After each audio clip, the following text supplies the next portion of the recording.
Bienvenidos a Estrategia Televisión.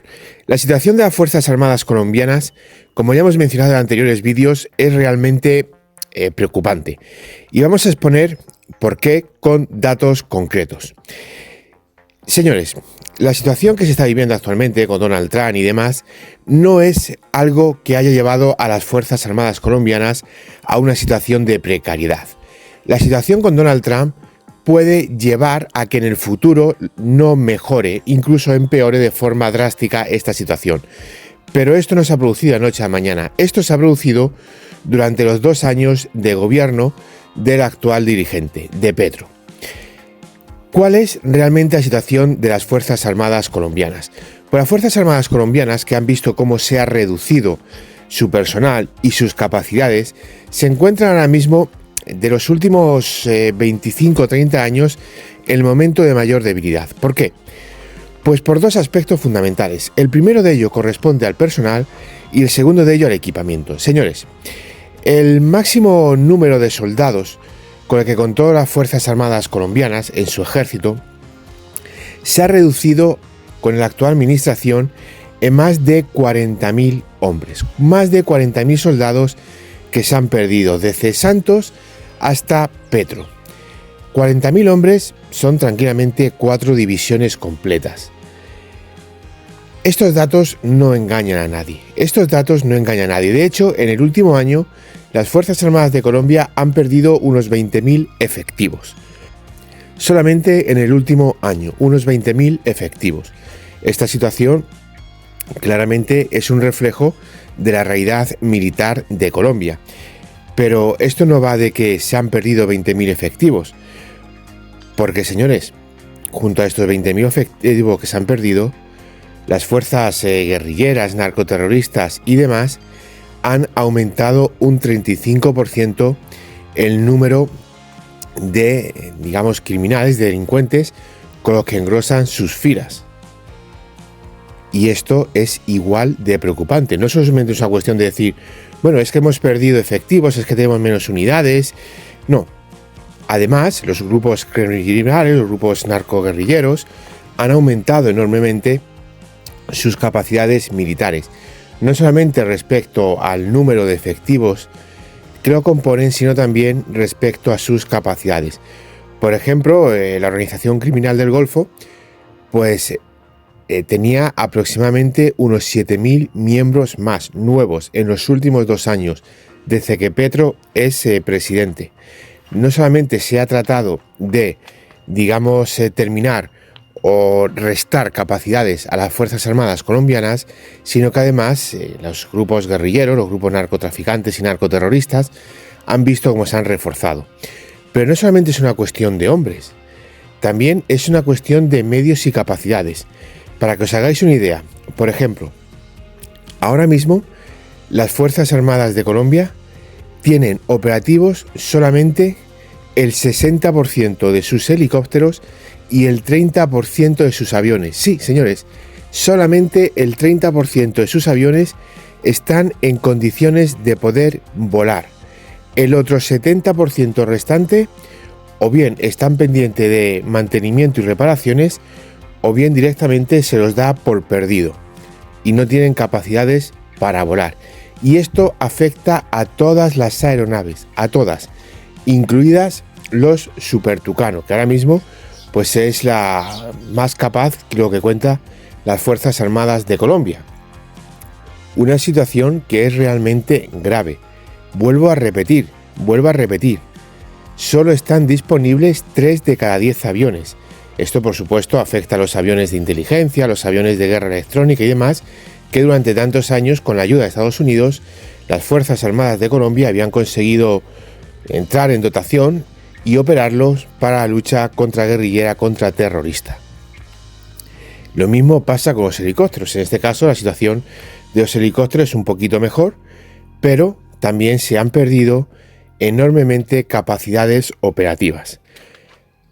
Sin embargo, los grupos guerrilleros sí han sido capaces de aumentarlas. Bien, ¿por qué se han perdido estas capacidades operativas? Pues por un motivo muy simple. Por una falta total de inversión.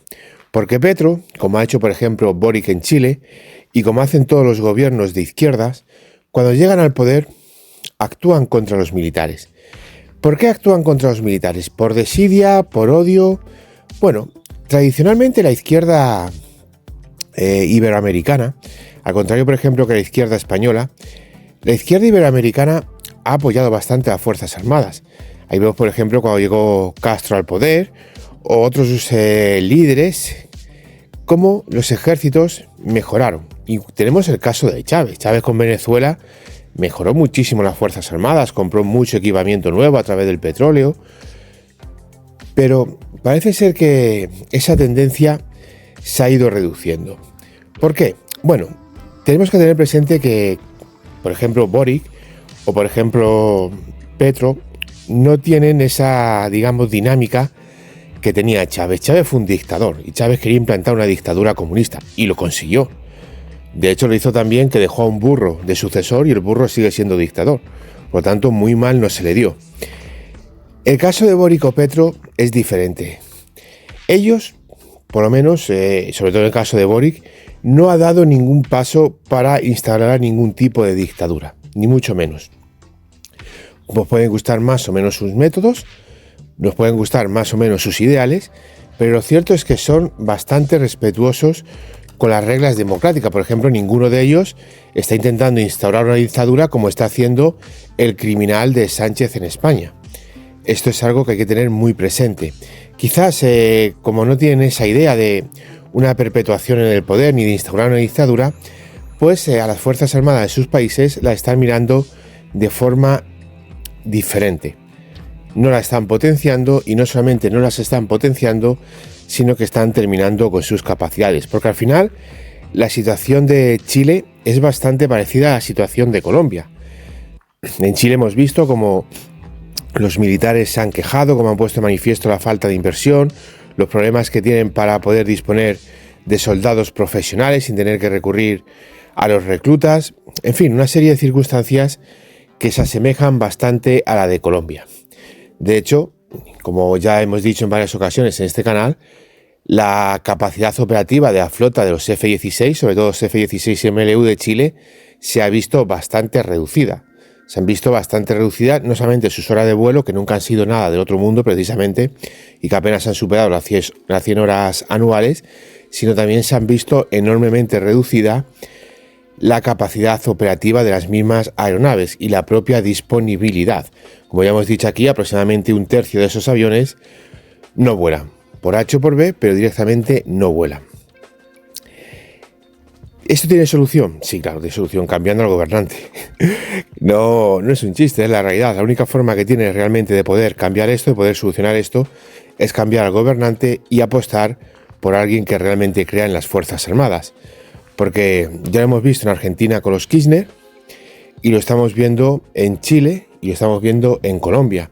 Hay una parte de la izquierda bolivariana que sí que apostó por, en mayor o menor medida, intentar mejorar sus Fuerzas Armadas, como fue, por ejemplo, el caso de Chávez y también el caso de Evo Morales, aunque este con menos éxito, y también porque las condiciones económicas no eran las mismas, pero en lo que respecta a otra parte de la izquierda, ideológicamente pareja, por mucho que se gusten o no se gusten, son los mismos pensamientos, expresados desde distinta óptica, pero la misma ideología. Sin embargo, la actitud hacia las Fuerzas Armadas es completamente diferente. Esa izquierda del kirchnerismo, esa izquierda de Boric, esa izquierda de Petro, a la cual tú sí puedes derrotar en las urnas, en libertad, pues, digamos, tiene una actitud muy diferente hacia las Fuerzas Armadas que, por ejemplo, la actitud que tenía y que tuvo la izquierda, digamos, menos democrática, la izquierda de Evo Morales, la izquierda de Hugo Chávez, o, por ejemplo, la izquierda de Ortega en Nicaragua, aunque Nicaragua, obviamente, al ser un país con pocos recursos, pues tampoco es que pueda hacer grandes inversiones en materia de defensa. Gracias por ver el vídeo, es un honor informaros de la realidad. No dudéis en dejarme vuestras opiniones y nos vemos en el siguiente análisis estratégico.